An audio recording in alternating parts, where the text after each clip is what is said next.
Yo, what is up? It's Orion here. It's been 7 days now. It's been a week. So gaya na pinangako ko na after 7 days, I'm gonna make a review patungkol sa gimbal na bago kong bili. So far, nagamit ko na to for more than 7 days and I can now confidently say to you guys na sorry, makatilala mo ako. So I can finally say to you guys na familiar na ako sa mga function kung paano gamitin tong gimbal. So all throughout this video, ipapaliwanag ko yung mga basic instruction kung paano gamitin tong gimbal, kung paano i-set up. And also, at the end of the video, make sure to stay tuned kasi meron akong bonus video na ginawa na mga video shots gamit tong gimbal. So bago tayo magsimula, papaliwanag ko muna kung paano natin i-set up tong gimbal. So ngayon nakapatay tong gimbal.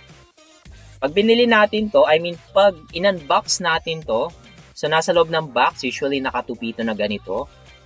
So i-adjust lang natin to papunta dito para maging straight. And then para bumukas yung gimbal, tataasan natin to. Ayan. So yung narinig nyo na beep sound, yun yung indicator na bumukas na tong gimbal. So makikita nyo na nakabukas na pag nakikita nyo tong ilaw dito sa right side. Actually, yung red side na nakikita nyo, ibig sabihin yan yung kung nakabalance ba yung phone na nakalagay sa gimbal or hindi. So far, hindi nakalagay yung phone ko kasi ginagamit ko ngayon para i-record yung video na to. Kaya nakikita nyo red light indicator kasi hindi siya naka-attach. So yan, wala nakalagay sa gimbal. And then, ito namang green light indicator na nakikita natin dito, ito yung battery level ng gimbal. So, since fully charged yung gimbal, kaya naka-green light. So, ngayon, nakabukas tong gimbal. So, pag gusto naman natin to isarado, so, pwede naman nating iganto na lang to para mas mabilis. Ayan. So, pag finold ko ulit ito pabalik, kusang sasarado yung gimbal. And then, pag gusto ko ibukas, pwede ko uling i-unfold. So, yan.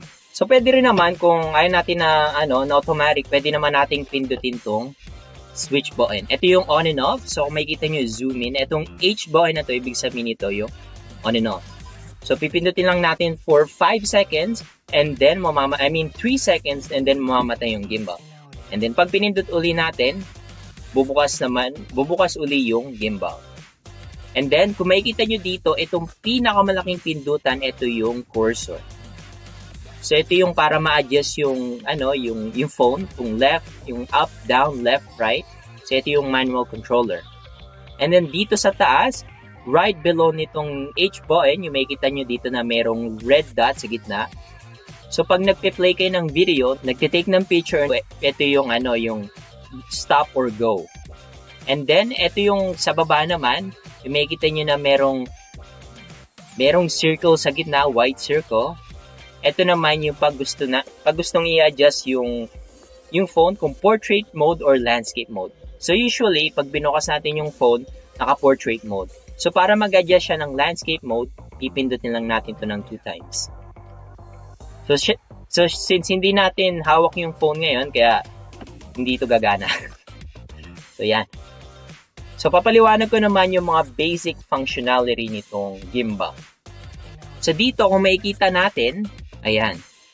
So, itong power button na to, hindi lang siya for on and off, pero meron rin to mga iba't ibang function. So, zoom in natin para makita.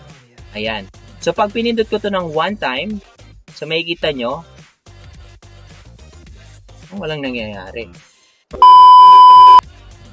Okay guys, so bali pinatay ko muna yung gimbal ko kasi nagkaroon ng technical difficulties.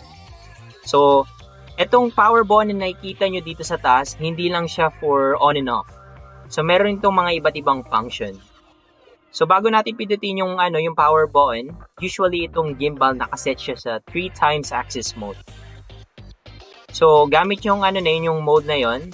So, pag minove natin yung gimbal dito sa side na to, yung phone, a-adjust siya, lilipat rin dito sa right side. And then, pag minove natin tong gimbal dito sa left side, susunod yung phone, lilipat siya sa left side.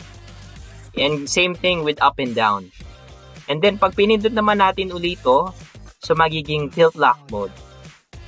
So, pag pinindot natin yung tilt lock mode, so kahit anong gawin natin sa, sa phone, hindi sasabay yung phone kasi nakalock lang yung phone, naka-steady lang. So, let's say, nakaharap lang dito, nakaharap lang dyan sa, sa front side, kahit igalaw ko na igalaw tong, gimbal, hindi susunod yung phone kasi naka-lock mode. And then, yung pangatlong option naman, yung pangatlong feature naman, yung FPV mode o yung tinatawag na first person mode or drone shot. So actually marami akong mga shot na ginawa gamit yung FPV mode and nag-enjoy ako ng sobra. So mostly yung mga shot ko, hindi naman mostly pero marami akong mga shot na tinake na puro mga FPV. Mula sa bike ko and then many things. And then pag pinindot uli natin yung button dito, yung huli which is yung spin shot. Yung spin shot. So actually marami rin akong mga take na kinuwag na gamit yung spin shot.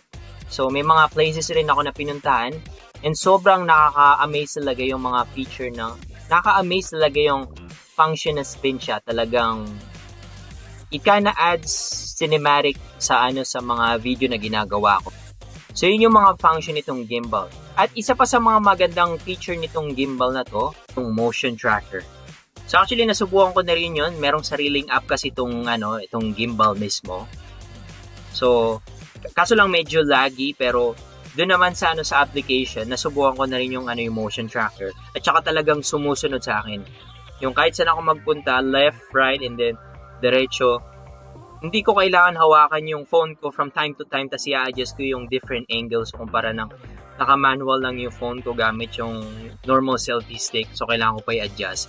Yun, gamit yung, yung motion tracker talagang sumusunod talaga yung, yung phone ko. So, naka-steady lang tong gimbal and then yung phone ko, gumagalaw siya ng kusa. So, kaya, for me as a beginner, as a starter, na, na content creator, napakalaki talagang tulong nitong gimbal para sa akin. Then, let's proceed sa question na, is it worth it? For me, personally, sa akin worth it kasi makikita nyo naman yung mga previous shot na ginawa ko gamit yung phone ko, gamit yung selfie stick. So napaka-shaky talaga ng phone ko, kaya yung quality napaka-pangit. Kaya medyo nakakahilo panoorin yung mga previous video. So gamit tong gimbal, nag-improve yung yung stability ng phone ko kaya hindi na siya medyo malog. And then, will you recommend it to others? So, pagdating naman dyan, I think, depende pa rin sa mga tao kung gusto nilang gamitin yung gimbal. I mean, sure kung meron kayong budget para bilhin tong gimbal. Kasi, hindi mura yung gimbal, medyo mahal ng onte. Pero hindi naman sobrang mahal, pero almost pares na rin ang price ng phone. So, kung gusto nyo, pwede rin naman. So, wala namang masama na bumili ng gimbal. So, medyo mahal nga lang. And then, yung lastly, yung thoughts ko patungkol dito sa gimbal. So, I think gagamitin ko to for a long time. So, magiging malaking tulong sa akin to sa mga darating pa ng mga content na gagawin ko. Okay, so bago natin tapusin tong video, panoorin muna natin yung sample videos na ginawa ko gamit tong gimbal. In audio.